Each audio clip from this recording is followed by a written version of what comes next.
and welcome to the Casual Nerdcast. I'm your host, Justin, and joining us for tonight is Evan. Boy! Alright. Hi. Hi. Andrew. My name always goes first. Hey, okay, there's a reason why it happened. You'll see the video after. And Amel can join us Assuming tonight. I watch this. I'm never watching these videos anymore. And Amel can join us tonight. So joining us for tonight, one of our special correspondents, I guess you can call him, emergency correspondents. We have correspondence. Yeah, we have we have a group. We have correspondents. Yes, we do. E-Man is our emergency correspondent for tonight. Greetings. All right then. Man and the Masters of the Universe. Yo. That's the new podcast name. That's the new podcast name. Doesn't matter. You're locked in. Screw Amel. You're here forever. Just so we can have that. Okay. Sounds All right. good. I guess Amel just got fired. If you're watching this, Amel, that's how you Sorry. find out sometimes. That's how you find out sometimes. As your notice. All right. So let's start off with Razer Cortex. Or is it Cortex? It's Cortex. I cannot read. Yeah. So actually, I discovered this through Facebook because I follow the Razer CEO. I forget his name, Ming Ling Tang. I'm not being racist, I swear. It's okay. You're Asian. Yeah, You can get away with it, obviously. If you can't figure it out, then I'm really allowed to fuck it out. All right. So basically, he was bragging about a tool that one of his developers had made, saying that it basically pulls the cheapest and lowest price from every game retailer, I believe. So this includes Origin, Steam, Uplay, etc. And all of his fans were like, yo, post this link and stuff. So the next day he posted it and said, okay, we're going to push it for early access. So now we have this competing against, I believe there was a service I used to use called Steam Game Sales. Has anyone used that before? No. No. I would just use Steam. And I hope it's cheap. Well, yeah, the argument that the CEO is putting out, and it's very true, is that Steam isn't the only place that provides such cheap deals nowadays. It's actually some of the bigger ones that I use are Green Man Gaming, Gamersgate.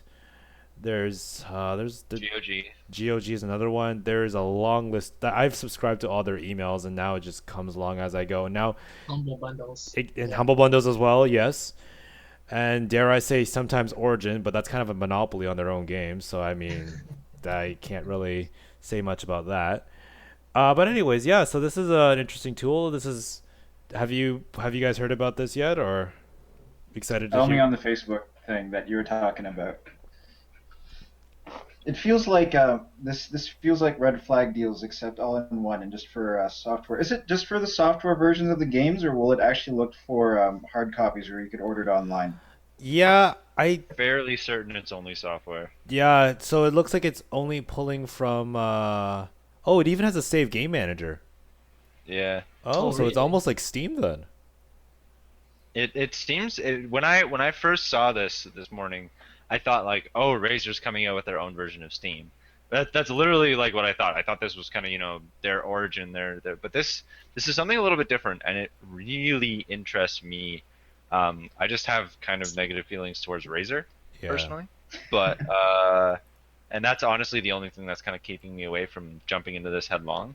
Yeah. But honestly, this is actually looking really awesome. Because Good Old Games was building their own Steam, but it was going to be completely compatible with Steam, right? So you could all your Good Old Games could be added to your Steam library. I don't know how they were doing it, but they're releasing it soon, but this is awesome.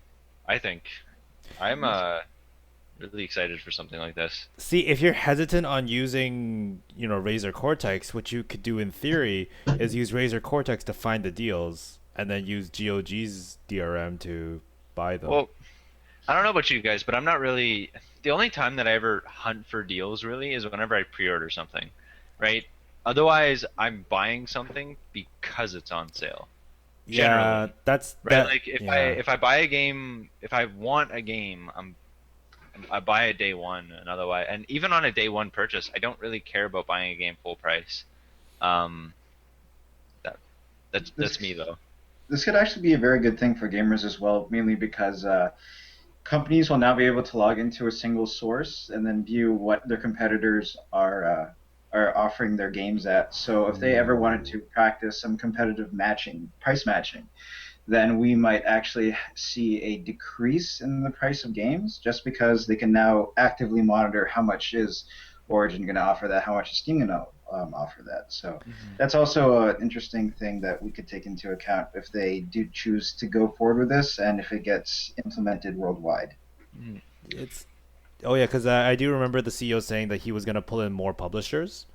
So it'd be interesting to see how this pans out, because like you basically are prioritizing one, I guess you can call, provider of digital games over one, because let's say one game is being sold for like 60% at one place, and the other place is getting 75% off. So I see what you're saying with maybe more places will start It price definitely matching, brings yeah. forward competition, right? Because I'd be interested to see how many people even know about websites like Green Man Gaming.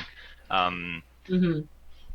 One of the problems with doing this, I think though, is there are going to be some websites that are going to be put up there and can't really compete with the big guys because we can say that I guess it would be a monopolistic competition with, let's say, Origin and Steam.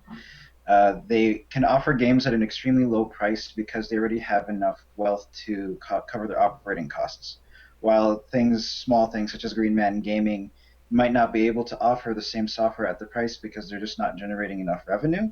So not only might we see a price drop, we might actually almost see businesses actually struggle to keep going just because people will be targeting these major manufacturers, or sorry, major providers, I'd say. That'd be interesting to see. I wouldn't say Green Man Gaming is necessarily Smaller. yeah, they're actually pretty big, but I do know some of the even smaller ones that are, and even foreign ones that are, because I know that what is that one? It's so small that I don't even remember it. But I mean, yeah. even just the fact like Good Old Games, which was one of the original, like it came out, I want to say before Green Man Gaming and stuff like that. It just announced, I think today or yesterday, that it's moving into the movies and TV market, right? Yeah. So they're going to start selling that kind of stuff, which is pretty huge. But I mean, that's not really gaming news. I don't know. For me, I don't even really care about the deals on this. What I care about is the fact that I'm going to have one thing somewhere that will launch all of my games on my computer, right? Because right now it's like I have Origin, I have Steam. If I have a game on Good Old Games, I have to actually find like the executable and stuff like those. It's not that fun. I don't enjoy doing Yeah. that. See, if Right. if I would be completely sold on this if they were able to merge all the DRMs, because I don't see any functionality regarding that yet. But I'm hoping that is something they will move to, though. Based on the screenshots, it looks like it's gonna have a list of all your libraries, right? Because if here, I'll send you guys the link I'm looking at.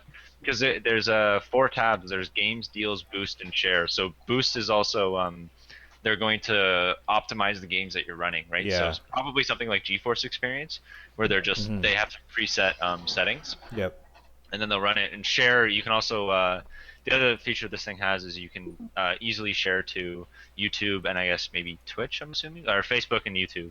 And also just the save game manager. Like all of these things are things that Steam has been slowly implementing, but and especially with Steam, it annoys me when a game doesn't have a save game manager or something like that, right? Like certain games don't implement it yet, and it just drives me insane when they don't.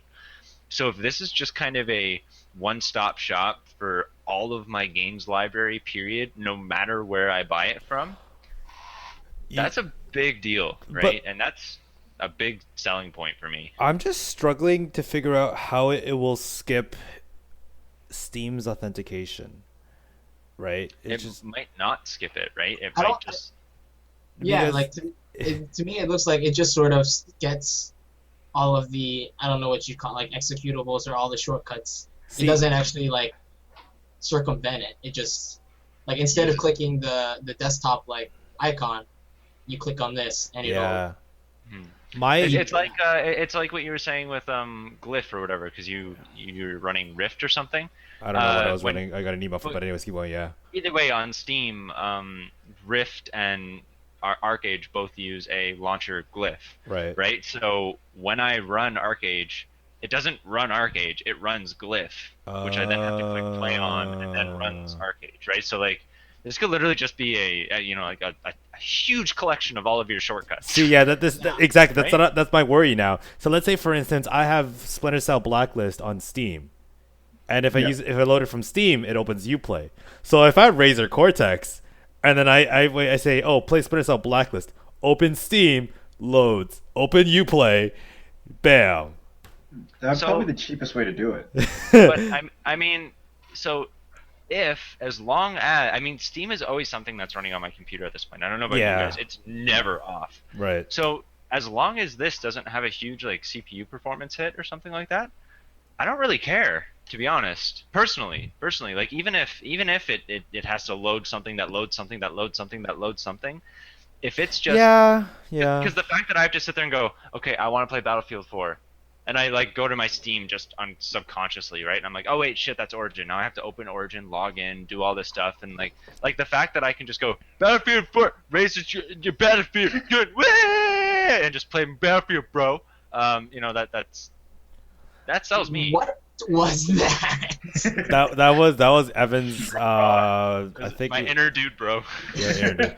I think the one thing that would really sell this product is if they were able to get the connection authentication strings, so that, say for instance, if you're playing Battlefield, for instance, and then the Razer Cortex sees it, your friends can join you through Razer Cortex, and then so like if that actually, because like the way that Steam handles it is that you can add non-Steam games, but like they can't join you through that. They would have to join you through the original DRM it was provided from. So if Razer Cortex was able to provide that kind of thing, then I will throw as much money as I can in that direction. I love at the bottom of this website too. There's the specs, and it's like price free. Just fuck you guys. Just pointing it out as much as possible. I'm wondering if they actually take any kind of percentage, like how Steam does. Or are they just like completely not involved and they're just helping gamers just find better deals?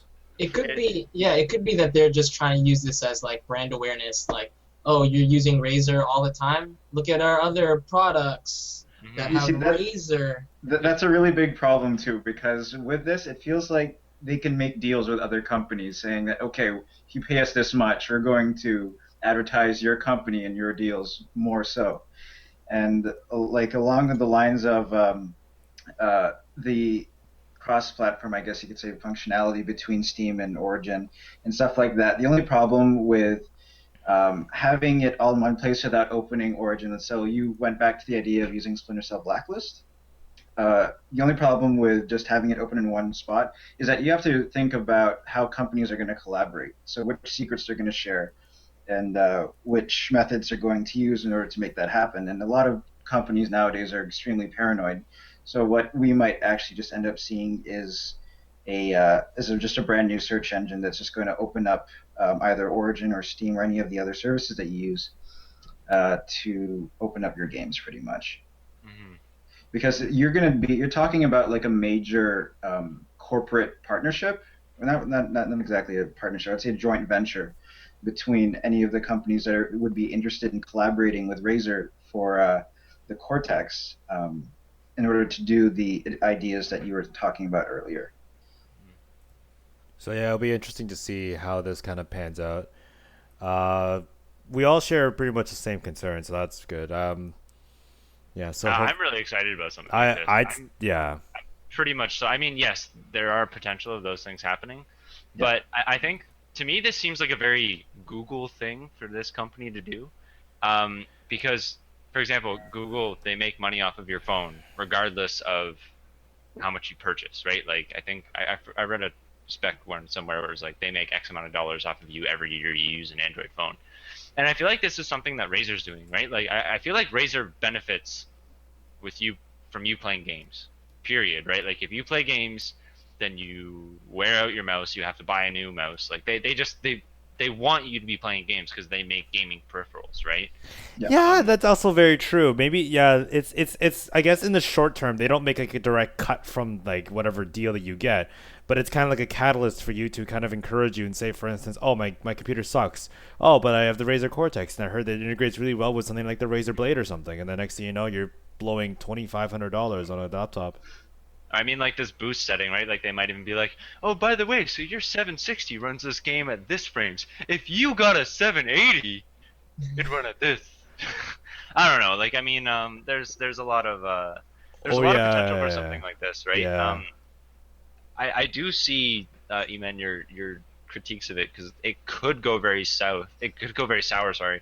But I mean, in the case that it does that, I think we'll all just kind of return to what we're doing now.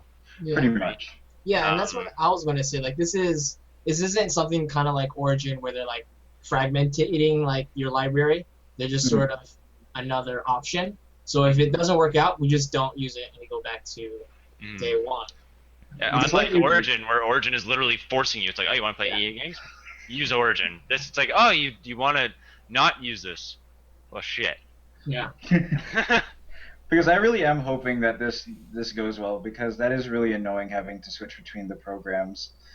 But you know what? If it flies, it flies. If it doesn't, then as you guys said, we'll just revert back. And there really is no problem with what we're doing now. It works. It's just annoying. Like, Yeah. First world problems, essentially. Basically, The worst kind. I have to click 3 times instead of once to play my super futuristic video game. Let me Guys, play. Fuck computers. This thing sucks. Let me play Battlefield on Steam. Oh wait. Go cry in a corner. Yeah. I mean, like, For a actually, second. GeForce Experience, now that I think about it, pretty much does this, because I can launch GeForce Experience, optimize a game, and launch the game from the GeForce Experience hub. It's just the only difference is that the GeForce Experience only supports the games that are, you know, GeForce Experience certified or whatever. And right? they don't find deals. Yeah, it doesn't find deals, but I mean, this is essentially doing the same thing. It just scans my entire system for games. That's actually one thing I'd be really interested to see about this. Does this, for in the games list, does it only find games that are installed? Or do I like log in with my Steam, log in with my this, log in with my this, and then it scans my actual library? See, that's a really interesting thing you said about how GeForce Experience only does games that are certified with NVIDIA.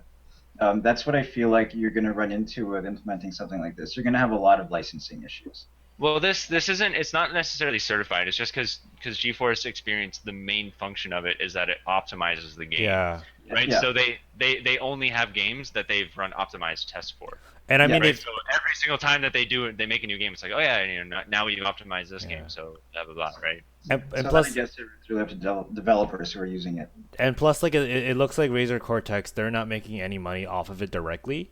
They're helping other people make money so that in the long run they can make money. There's always a catch. Yeah. Like, there's going to be a lot of Like, I bet you that we might not pay anything, but those guys they're advertising for it. They're paying them lots of money to put their ads up or to put their deals up. I mean, it really just based depends. on the original yeah. story, though, this doesn't really sound like something like that. Where it's just kind of like, oh yeah, you know, this guy developed this thing and is mean. Yeah. I mean, that might just be a story as well. They'll sell it to us. Yeah. But I guess it'll I be. don't know. We'll keep an eye on it, and then if something comes up, we'll follow up with the story then. I think there's this just doesn't feel like that to me. Yeah. I hope not, at least, because I would hate for that to happen. Yeah. As dumb of an argument that is, it just doesn't feel like it in my gut. Yeah. All right then. Let's proceed on. Earlier, sometime either last week or this week. Actually, it was just Monday. Okay, so it was earlier this week then. Super Smash Bros. I'm not gonna show the article bottom line in case you don't want to know about the spoilers. So all you need to know is that there was a huge, full Super Smash Bros. Roster leak, and apparently it's really accurate. I didn't look at the leak. I'd rather wait for the game, and you know, I like how Nintendo kind of introduces their characters. If we're not gonna actually talk about the leak, then what's the point in bringing this up? Well, I'm talking about guys. leaks in general. Yeah, don't, because here, yeah. So like basically on the Because there was topic of only this. really there was only really three big things leaked with the Smash Bros thing. Okay. And you're not talking about any of them. All right. So on the topic of leaks, because Yours dies, by the way. all right. So over the past year, we've also had Assassin's Creed Rogue was leaked. Assassin's Creed Unity was leaked. Anything else was leaked? I just feel like there's Master Chief. The Master Chief collection was leaked. A lot of things that before E3 was leaked. So what do you guys think about leaks in general? Now that we're seeing them almost like as an advertising tool almost. What do you Viral marketing how do you campaigns. how do you guys feel about leaks and its effect on either us or the game development or game developers or the game industry for that matter? It's a really good way to test out the market. I'm gonna use a non-video game example. When the Amazing Spider-Man 2 was being made, they leaked out pictures of Mary Jane.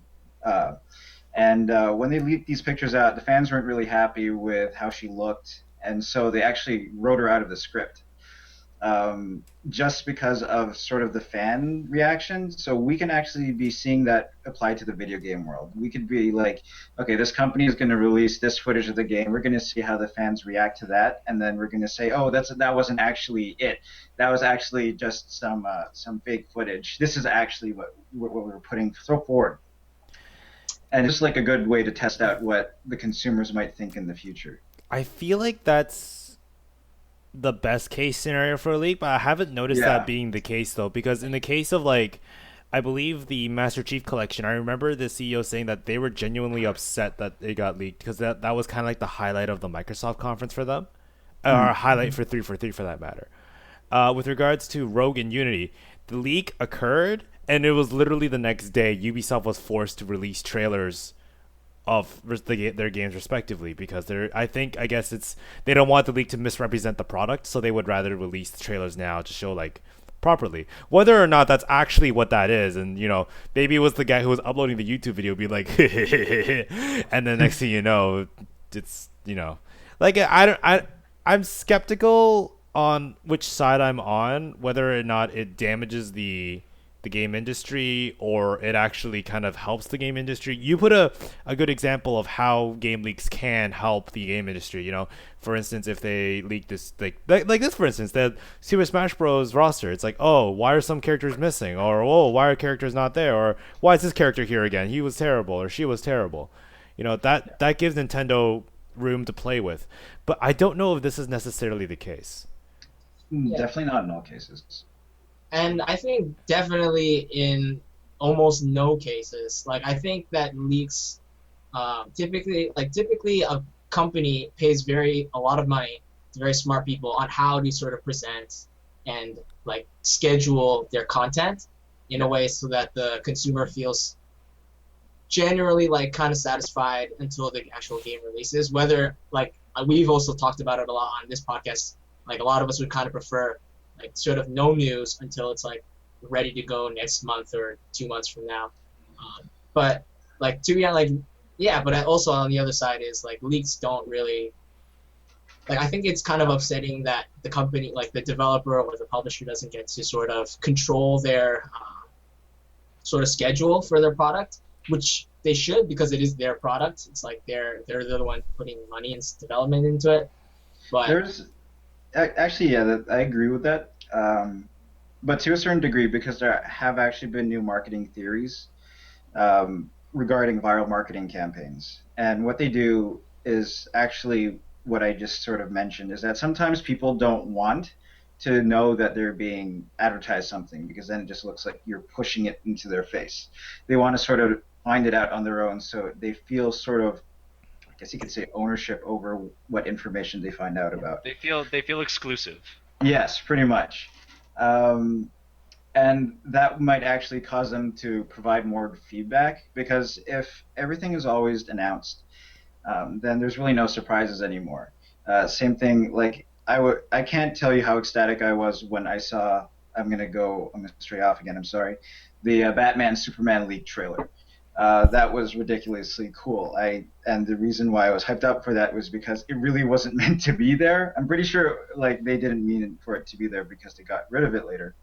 But You're talking about it's just a really good way to whatchamacallit, to kind of get the consumers hyped up in their own little way. Yeah, I but think at the that can also. Sorry. Go. oh, sorry, yeah, I was about to say like the problem was for me E3 was ruined for the most part because I kept hearing about these leaks and the headlines just kind of screamed in my head like, oh yeah, they're working on an XYZ thing, and when I watched E3, it was sad to see that most of those rumors were in fact true. Mhm. And the games I were excited about, now like I was genuinely the only thing I was genuinely surprised about at E3 was Rainbow Six Siege because I had heard nothing about it and I've been waiting for Rainbow Six. That was about it. But they announced Halo 5 Guardians, like that name was just leaked. There were so many leaks, like it's like yes, to a certain extent that like it helps advertise the game and if possible maybe even change it, but if it kind of ruins the surprise element when you know that there is an event or an industry in which everyone kind of presents all their stuff at once. Yeah. And it's just in the movie industry I see this a lot more, and they tend to be more responsive. In the video game industry I find that it's more so some douchebag is inside the industry actually leaking all of this systematically. I find Ubisoft is, I don't know if they're doing it on purpose. They might be because it feels like they are. It just seems so coincidental that like they have a perfectly good trailer working and then like the next day it's up. And I Because don't know. generally, sorry, Yeah, go ahead. yeah, because that's why I'm a bit skeptical on that one. I think it also really depends on the type of leak, right? I mean, in all the cases that E-Man said, leaks are very good, right? Like they're a new way to market, they're a new way to get people hyped. But then in cases like I remember for StarCraft, Heart of the Swarm, after Wings of Liberty was released, the final cutscene for Heart of the Swarm, the it was leaked, right? Oh, Like yeah. it wasn't fully CG and stuff like that. It was just kind of like drawings and like really shitty CG kind of thrown together. But that kind of leak really hurts the game, right? Like, and that definitely was not intentional because it looked like shit. It was literally just like story, even with like subtitles instead of voice acting in some Like places. Right? storyboards. Yeah. It was storyboards, and that really hurts the game. Or when you get a game, that's just about to be released, and something leaks from like a year and a half ago in development. So it's not the game that's being released, right? Which is that can be really detrimental because now you get this perception of something that's not correct, right? Which Right. is not good. It's definitely not the case in everything that it's intentional. So you really have to talk about the security breaches there then. I think it really depends on you can tell if something was intentional or not by how the company reacts. Right? Yeah. Like if something leaks and then literally the next day they go, oh shit, like let's just put out the trailer or something. Generally you can think like, oh, maybe this was not as intentional as others, but Hmm. if it's leaked and then a company just tries to like cover it up or just be like, oh, this is nothing like it was, or I don't know. Basing it on how the company reacts, I think, is a good way of determining whether it was intentional or not. Yeah, and I think yeah, I've seen it more so damaging than it has been not damaging, unfortunately. Hmm. It just seems that case, and like you also get the other leaks too that I think these ones are more probably um the ones that are probably from the marketing team, the ones where it shows up randomly on, like, say for instance, like the Master Chief collection showing up potentially for PC, Yeah. showed up on like some foreign Amazon or something. I feel like those ones are probably the marketing team. Then that helps because if it builds enough hype, then that So gets people more excited and people will probably buy well, it. that also might have just been something going like, let's see if people want it, and Yeah, then how many people freak out. It's like, all right, we'll make one now. yeah, Because we also have to think about the sort of the demographic that first hear about these leaks, basically. Because we can say that a lot of the guys who will hear first about these leaks are the hardcore gamers because they're obviously monitoring this 24/7. So they can use it as a gauge and say, okay, so let's see how the hardcore fans react to this. because they're pretty much the market that's going to be the hardest to impress. And if we can tailor an experience that will appease the hardcore fans and the sort of the casual gamers, then we can go forward with this project or something. So again, anything in terms of the plot, like Evan was talking about with StarCraft, would definitely be detrimental to the marketing of the game and to the game's experience. But if it's something very small and doesn't show much of anything, but like let's say Assassin's Creed emblem and a dramatic zoom out, then that's something that the marketing team might have put together. Yeah, but I also think that like when say for instance the marketing team puts together for like a presentation for like PAX or something, or like E3 or any of those major gaming events of any kind, it'd still be nice to not hear those leaks. Yeah, because those ones are still like, that's PAX and E3. Those are, those are stories of their own, and if those things get leaked, that in a sense it's like you get to take a peek at your Christmas present, but now Christmas is ruined because you have nothing to be excited for. yeah. That's how I feel about game leaks, unfortunately. Unless it's stores. Yeah. Like Probably. Please, please let it be true. Master Chief Collection on PC, please. Yeah, actually, I think there was on that topic. I think there was a the petition for the Division, so I think I should start with for the Master Chief Collection. Anyways, I'm swaying off topic here now. I'm just really excited for Master Chief Collection. All right. I couldn't tell by all the Halo posters. You went from Division to like Halo. Wait, so Justin, you like Halo? No, not at all. These are just like posters that I got. Those are just holes in the drywall. Yeah, they came. This room came with those Halo posters. Actually, I have no clue what Halo is. I'm just referencing it constantly. Okay, so for I don't know if we'll have a final topic or not. I think we'll just move on to our next topic. This actually just came up shocking for me, and I literally just found out this today, and thank you for telling me this, guys, because I would have not believed you, and when you first told me, I still didn't believe you. And as I'm reading this article, I still don't believe any of you. Multiplayer comes to Dragon Age Inquisition. 4-player co-op mode. I'm still in shock. I literally thought you guys were joking. So the predominantly single-player Dragon Age has now introduced multiplayer. And to quote Polygon, BioWare is bringing multiplayer to Dragon Age Inquisition, a mode that the developer describes as an action-packed dungeon crawler 4-player co-op experience with fast-paced strategic team gameplay. Interesting. So, what are your first thoughts on this, guys? Well, I'm interested, but also kind of scared, because the second co-op multiplayer anything is mentioned in a predominantly single-player game, it kind of makes me think, oh, they didn't put as much work into the overall story. They're kind of hoping that you get your fun out of playing it with a friend instead of the world that's around you. But that might not be the case. I mean, like, look at Mass Effect 3, where the multiplayer and single player of that game were both awesome, regardless of what you think of the ending. They were both great, right? Like, and it was just literally just kind of something that they tacked on at the end that actually ended up helping the game quite a bit. So it really depends on how it was implemented. Since this is BioWare, who knows? It might be the same. I mean, we've seen a lot about Dragon Age at this point, and it looks like they've put a lot into the world.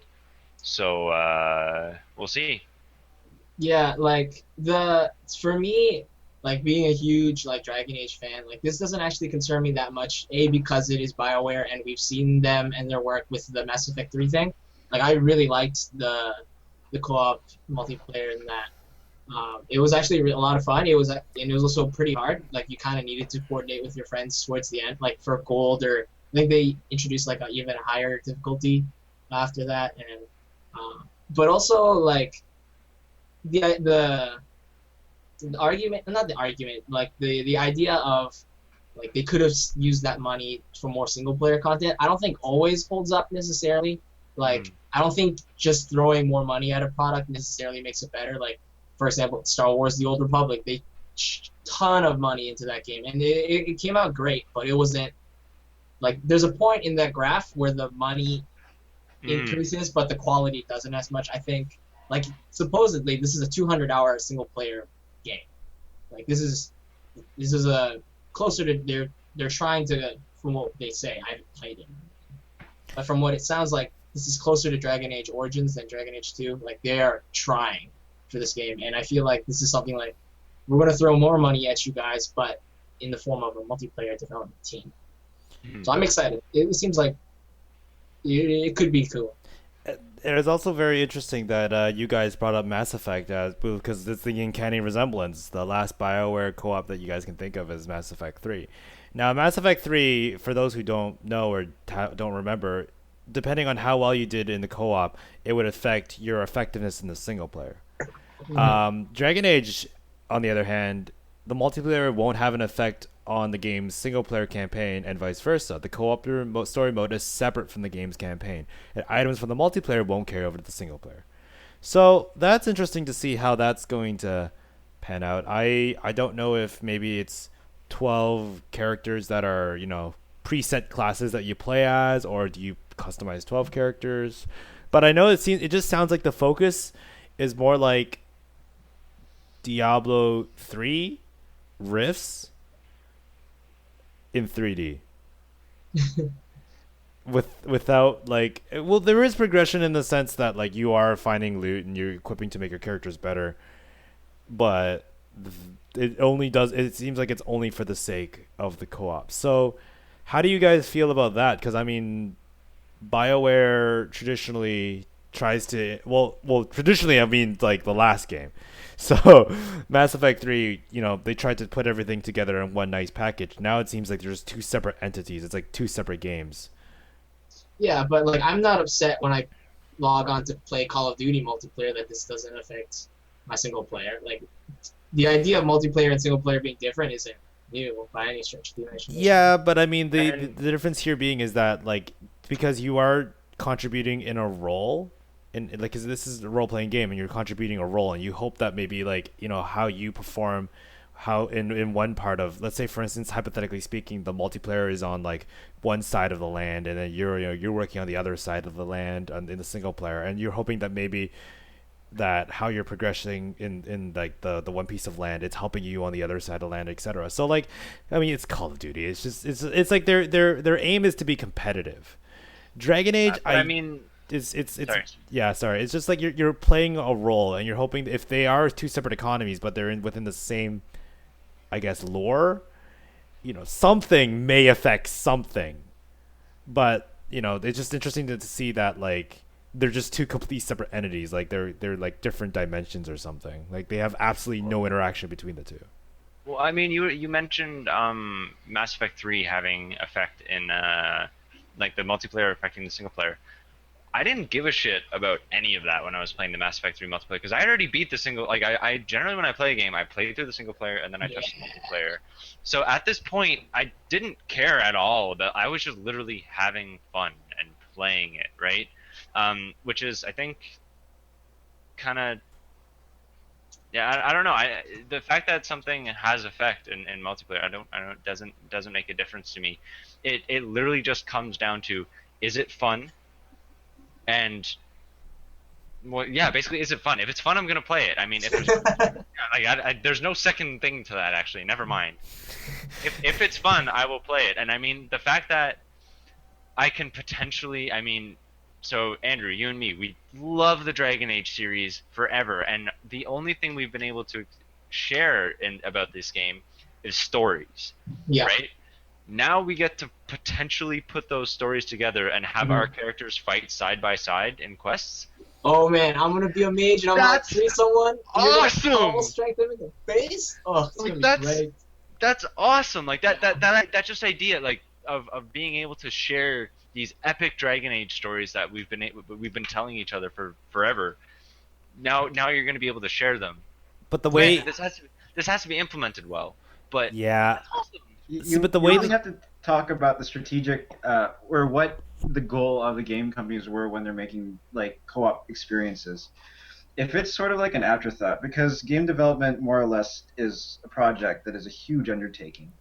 Um, if co-op is one of those things that's an afterthought and they're approaching their deadlines and they don't plan on extending their deadlines, then it's not going to be the best experience. If they went forward and they said, okay, we do want to add a co-op experience and we are willing to add a deadline, then you have a potentially good thing that's going to come up and do well.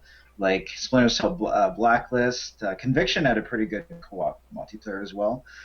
Conviction was really good. That was good stuff because I think when they made that, they had the intention of first, let's focus on the single player, let's make those mechanics go down well, and then we're going to try to port those same mechanics over to the co-op side and hopefully make it do well with another person playing. All right, so let's broaden the question now instead and focus less on Dragon Age and more on the genre itself. I believe Andrew, this is your question that you posted. So, we're starting to see a lot more games being brought into co-op because I mean, I remember like easily 5 to 10 years ago, I'd be trying to find co-op games with my friends, and it'd be pretty hard to think of something at all, and the list was pretty short. The best game I could think of was Conflict Desert Storm. I don't know if anybody remembers that, but I mean, it was just like a really crappy, desert shooter. And anyways, no, and it was still my childhood. It's crappy as it was still fun. But anyways, now we're starting to see, in one E3, it's probably like the most amount of co-op games I've ever seen in my entire life. Just, Evolve, Destiny, The Division, just, back to back. Just like this, it seems like the focus is, I guess, experience with friends now. So, do you think that this is a genre that's here to stay? Is this going to be like a mainstream thing? Or do you think this is going to be a fad and everything's just going to go back to like the single player then competitive multiplayer? I don't think we ever left the fad of co-op. I just think it was something that we couldn't do with last gen consoles. Um, because I mean the entire idea of couch co-op has always been something that everybody wants. Working at EB, that was probably one of the more that was probably the question that I got the most. That was actually a legitimate gaming question. Was how like give me a game that has co-op, and it was hard to do because couch co-op was something that last gen consoles couldn't do. Games looked awesome, and when you have co-op, it now means that you have to render whatever scene you're doing twice. Not doable for most games, right? And the only games that you saw it were games that severely lowered the settings of the game to actually get it done, like Halo, Call of Duty, and stuff. The co-op versions actually looked significantly worse. I think this is just literally because the internet is becoming so prominent in games. It was prominent last gen, but it wasn't really there. Like it was very solid, but not everybody was running internet. Not So now with this new gen, with this next gen, and especially with PC, developers are kind of able to throw co-op into, and especially with Twitch becoming so prominent, this idea of friends sitting, having a Mumble server, a TeamSpeak server, and just playing a game together is just becoming a bigger option, right? So the idea of co-op never disappeared. It's just changing from couch to online, I think. All right, so let's reword the question a bit then. Do you think the days of like split screen co-op or like split screen local multiplayer are those days gone? Uh, Not exactly. It really depends, right? If it depends on the individual. If the individual or the mass market likes just staying at home and not going to a friend's house and meeting them face to face, then the answer would be yes, it's definitely gone. But and of course, I would say that if they do put that mode in, then someone in the company that's developing that game is deeming it, saying that, oh, there's a large enough population that would want the split screen co-op, they're going to include it. If they don't, then that means that they might probably see it declining in some way or another, because there's a very increasing amount of games that are coming out nowadays that do not offer split screen co-op that I've encountered at least, most of which require an online access. And going towards what you said, judging by those signs, it might go away. Yeah, I think that time. I think split screen co-op is pretty much gone, for all the technical reasons that Evan talked about, and even like social things. Like I think a lot of kids, like for me, when we were growing up as kids, and the internet was still kind of new. Like the idea of going over to a friend's place to play video games together was like something you could do once, like like every couple weeks, couple months, when your parents would be like, "Fine, I'll drive you to his house." Or like but now it could be like, oh yeah, do you want to play any of these free online games like Dota or League of Legends after school today? Yeah, sure. Or Call of Duty. Like I think kids get that a lot often, so that impetus to go to a friend's house isn't as big. Granted, I haven't been like in elementary school for years, so it could be complete. Maybe parents are still driving them I around. actually, my nephews, Yeah. they constantly play Minecraft online, and these guys are like 6 or 7 years old. Huh. They're playing like Murder, the Minecraft version of Murder. I'm like, oh, okay, so you guys have a less bloody version of what we play every Friday. Oh shit. So yeah, going with what you said, that definitely does look like it's the direction it's going into. The kids nowadays are getting more high tech, and we're probably going to be seeing a higher usage in online experiences rather than split screen experiences. Yeah.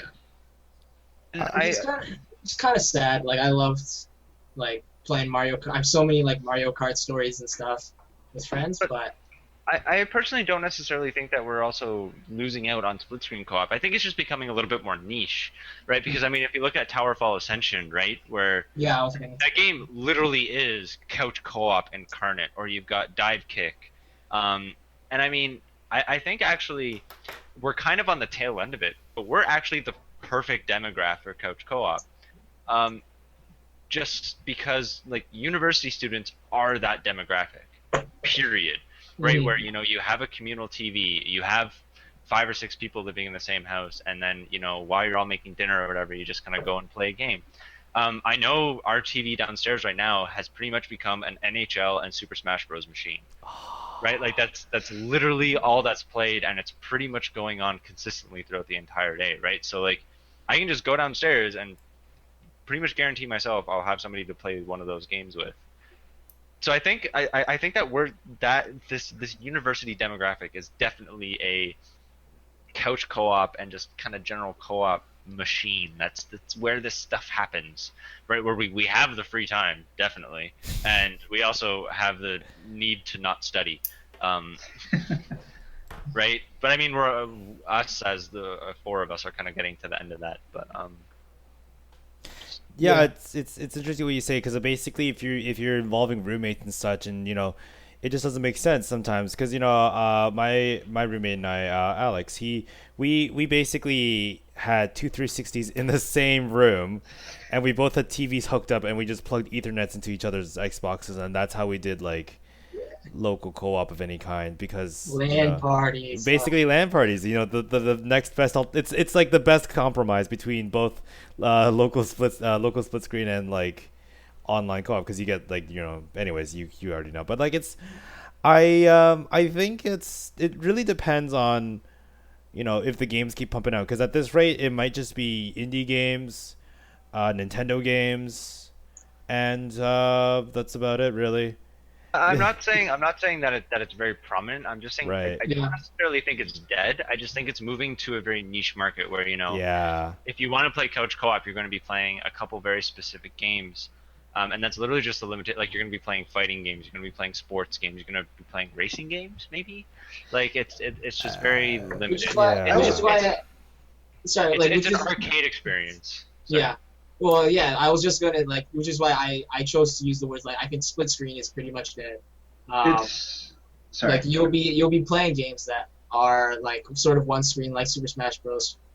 Some like kart racers, fidelity isn't really a big deal because usually they have like a art style that supersedes that, like Mario Kart or I don't know what are the kart racers, Mod Nation racers. Like split screen is okay for that, but like typically I think it'll be like single screen, multiplayer or online. Yeah. I guess I'm also guessing that split screen co-op or split screen competitive might also be important for the not so known tournaments, Because I remember a couple of months ago, I remember Justin, I asked you and Alex to help me up or to help set me up with the Halo tournament. In that case, it would be slightly more important just because we don't have the resources that the big companies have to get like an internet connection that would suffice for something like that. You don't want to run into lag issues. And like You want something 4 really Xbox instantaneous. 360s or something. Yeah, we didn't have 4 Xbox 360s. We had two, and both of them were yours. Wait, both of them were yours? No, yeah, no. It was Justin's and Alex's. Wait, oh. What's Halo? I don't get it. I thought Justin just owned 2 Xbox 360s. I kind of do. Oh. Yeah, I thought you did. Well, one of them's fried. That's another story. So, yeah. So, what do you guys think about co-op now? Just to kind of extrapolate, just multiplayer co-op. I know Evan kind of gave his piece, and then I kind of cut you guys off. What do you guys think about multiplayer co-op now that we have all these varieties? What do you think it's to come? More multiplayer co-op. Just more. It seems like a market requirement because, as you guys were saying earlier, you guys were saying that a lot of people are going to want to get together and they're going to want to play these games and share these experiences. So stuff that didn't have co-op before, like Dragon Age, and multiplayer, like hearing about Batman Arkham Origins having multiplayer was like the most random thing that I've ever heard in my life. And I think that they pretty much threw that in because people wanted to share the experience of either being a thug or being Batman or Robin trying to fight crime. And it just feels like that's the sort of thing that the market is demanding nowadays. They want to be able to interact with people and share the experience. It's also a good, like, used game sales is still something publishers weigh heavily on their mind. So I think co-op, it's easier to make a decent co-op multiplayer than a competitive one. Right. Yeah. So you don't have to as much worry about balancing because one guy that's gonna have the broken shotgun. It's like we all get the broken shotgun, and who cares because we get to shoot them, right? Like exactly. Yeah. So here's the more interesting question: do you guys think that co-op will now become a mandatory requirement for most, if not all, AAA title games? I'd say most. Not all of them, though. I just kind of another point about co-op is just this idea where when this new generation, based on the hardware, it's going to give us a lot more power in our games, so we're going to see a lot more stuff in the universe and also just a lot more interaction.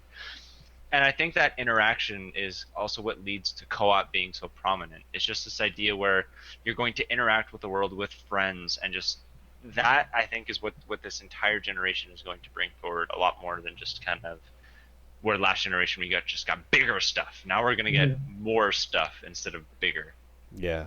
That's a weird way of saying that. There's definitely a huge push on I don't think I'm just going to use PlayStation because that's the ecosystem I know, but like they're not the Twitch streaming stuff, the photo sharing, the screenshot sharing, the video sharing, like it blew up for them. I don't think they expected like the millions of people to be using it as they thought. Like I think gamers want to share their cool moments and have those experiences together.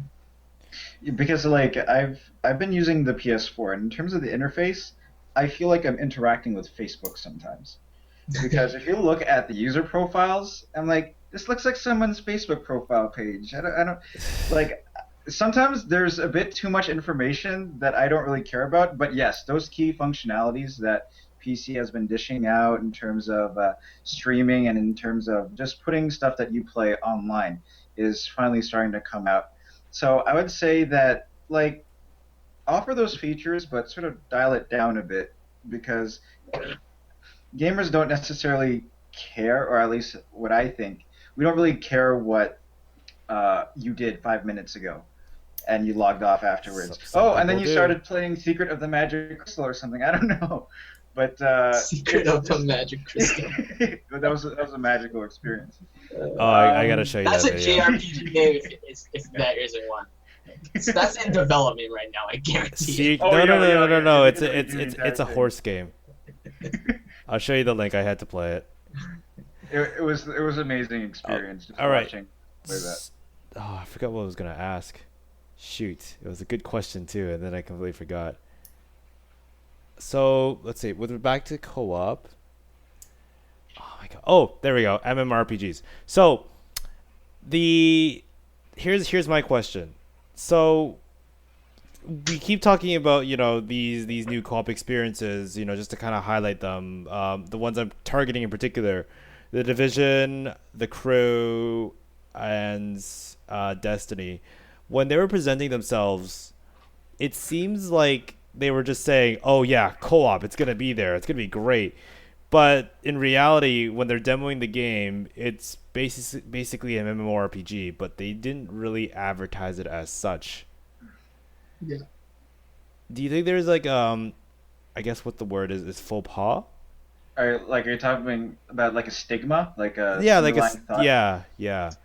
Well, because I think with people coming in new to this sort of market, if I wasn't playing video games and you said MMORPG, the one that I would say immediately or think about immediately is World of Warcraft. Just because that's like the most mainstream thing that I could think of that a lot of people know about and a lot of people sort of I don't want to say look down on, but like the general public would be like, you play WoW? I don't know why you're playing that, man. It's just one of those things. So Sad Evan is perhaps, sad. yeah, it's like, they want to be like, okay, it does that stuff, but we're not going to call it that because we don't want our product to be associated with that product.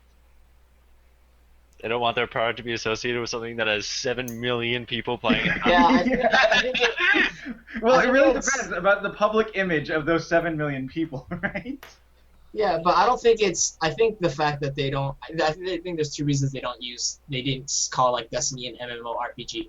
One, more. I think it has less to do with the social stigma and more like it seems like there's a high barrier of entry to an MMORPG, so people might not want to play it. Just they're intimidated by like, oh, like this might be like kind of hard to just start, not even to get away from.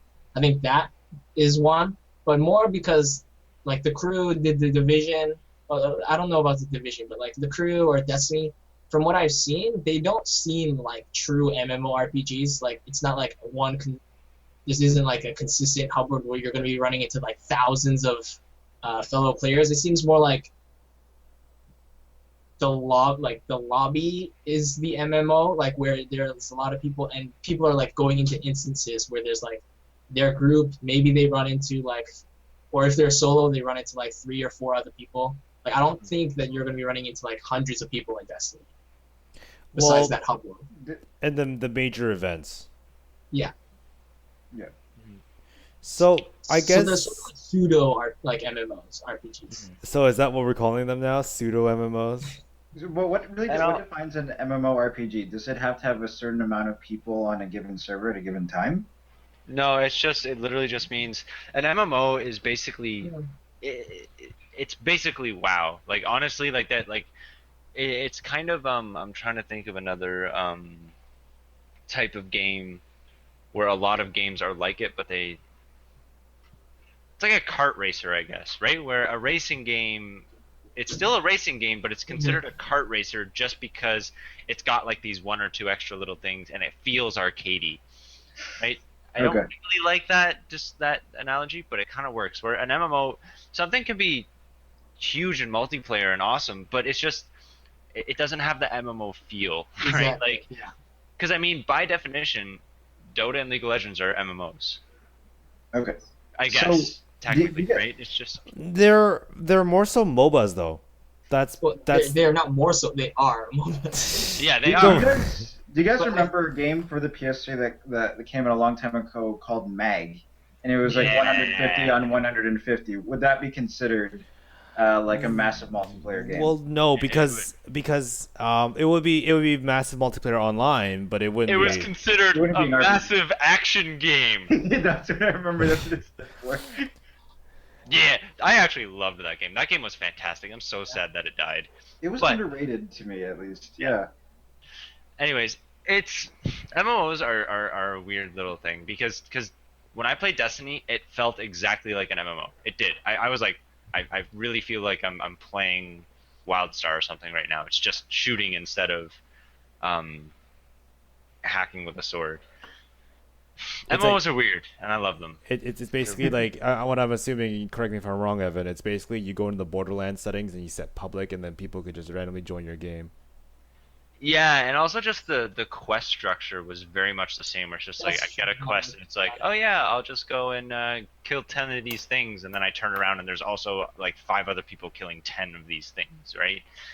It felt a lot like an MMO, very very much so. That's true. But I don't. But at the same time, I would argue it's missing like the MMO is kind of constantly like there's sort of gates. Like if you want this awesome item, you either need to like do this raid over and over, or you can like go to crafting. But to craft it to there, you need to be like you need this ingredient, which you need to craft it in this thing. Which to get that, you have to be a good miner in it. Like I think Destiny doesn't really have that. Like sort of. Do we know it doesn't have that yet though? Yeah, granted, we don't. Like because we don't know what the end game is yet, and that's another big aspect about MMOs is that leveling up is the tutorial,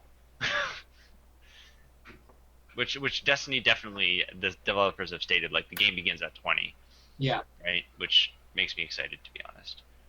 Maybe level 20 is when you start the crafting system. I don't know.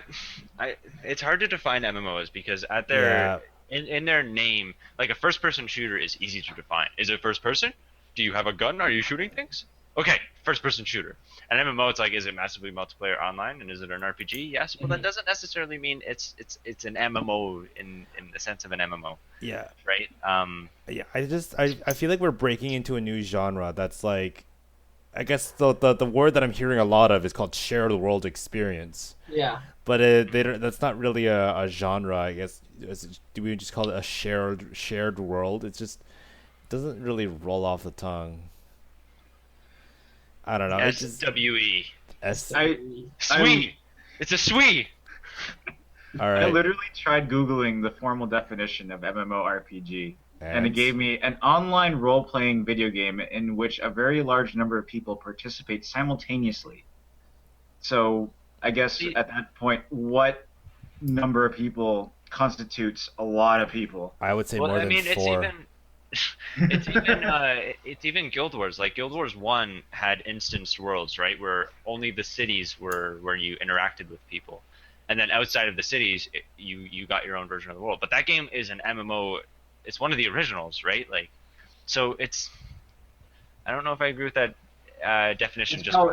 It's I'm not agreeing with it. I'm just saying that is what the public is probably going to think of. Like when they think of MMORPG, that's what they're gonna think. Which is why you go to EB Games or Amazon, wherever you're buying your game. They're all the Division, Destiny, etc. They're gonna have a MMO tag, which I'm not happy about because they kind of aren't. They kind of are. They kind of aren't. Don't spread that stigma about MMOs because they are some of the best. I mean, I know. No. Like, they are some of the World of Warcraft is still to this date some of the best video game experiences I've ever had in my entire life, and same with Guild Wars 1. Right? Like they are phenomenal games. Yes, they have ruined some lives, I guess, but so has Call of Duty, so has Halo. Yeah. Right? I would say League has ruined more people. Either way, you know what? Let's not talk about games ruining people's lives. That's not what we're here to talk about. But it's just Gamer the Anonymous here. Yeah. Final Fantasy 14 is awesome. Yeah, and there's experiences in these kind of games that you can't get anywhere else, which I think I'm happy to see that first-person shooters and stuff are starting to embrace these ideas, right? Like the fact of having a guild in a game is something that has never been replicated in any other type of game, which is something that I like the idea of other people being able to experience that, like sitting and going online and talking to a group of 100 people that I don't know, but I spend probably 4 or 5 hours a night talking to, right? Like that's there's something awesome about that, and it's really good. There's a free to play. Have you guys ever played Warframe? Yeah. Yeah. A bit, yeah. It's what you call it. It sort of feels like that with me, just because when I was playing it, you did have that guild option. You had the ability of making your own sanctuary, I remember, but it took forever, and you had to, unless you paid for it. And I hope it starts to starts to move in that direction, where, as you guys said, it integrates functionalities like I was playing a third-person shooter and I was hacking and slashing like I would be in Devil May Cry in a game, and then sharing that experience with other people in a guild. That just sounds really cool, and that does sound like next gen to me. So basically, your definition of an MMO is if you share experiences with strangers. No, I never said that. I just said that that is the experience that I'm hoping to experience more with different games. No, I'm not bashing MMOs or anything. I just wanted to see what your perception of MMOs were, and I wanted to see how because it was interesting because they were kind of dodging it like as if it was the elephant in the room, but clearly the game, like you see the division, it's like you see hit markers as they're hitting them, and they're like, yeah, it's an online co-op experience. I'm like, really? It kind of looks like an MMO if you ask me. It's just, I don't know. It was I was just interested to see what you guys were here just to think about that. Anyways, is there anything else? I think that's about it. I think that wraps up for tonight, or whatever time zone you're watching this in. So if you watched this far, thank you very much. We appreciate all the love you've provided to us. Please share this video if you think it's something that's probably going to help your friends out, especially Razer Cortex. Tell all your friends about that and try to get that promoted to help people save money and stuff. We didn't make any new blog posts, right? We will get on that. We will make more blog posts. Please like and share this video. Should we just call our fans little unicorns? Yeah. Goodbye, little unicorns. Thank you, our fine, kind unicorns. Live long and prosper. All right, that'll be all for tonight. Farewell, little unicorns. Farewell.